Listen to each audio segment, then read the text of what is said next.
Kaydırdım nale dildarım mey bir nurvat rahmet mermen haylim mey hey vay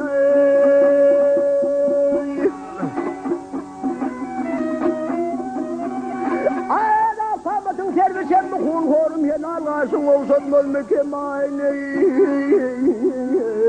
hey vay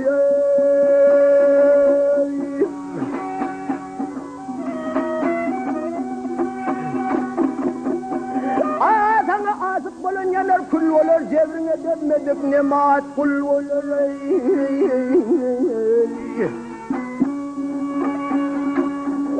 gözlerimin devrisin mevzurup doğulur günniler yasile kiceler kayna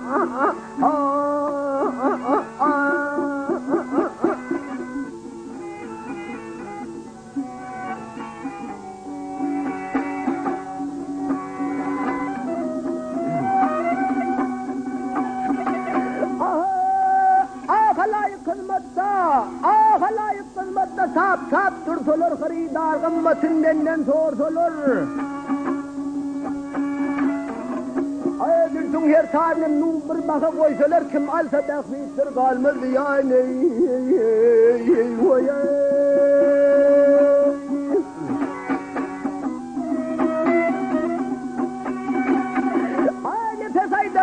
Nefes aydar ısınlar çödümeni zanım alıptır lağlinin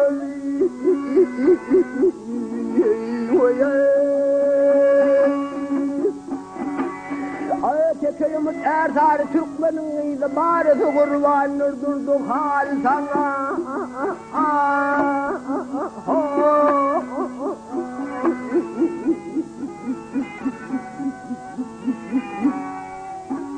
El hepif la teyin El hepif la teyin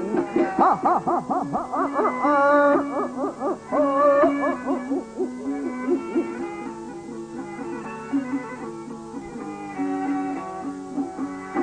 Ay barısı kurbanır durduk ha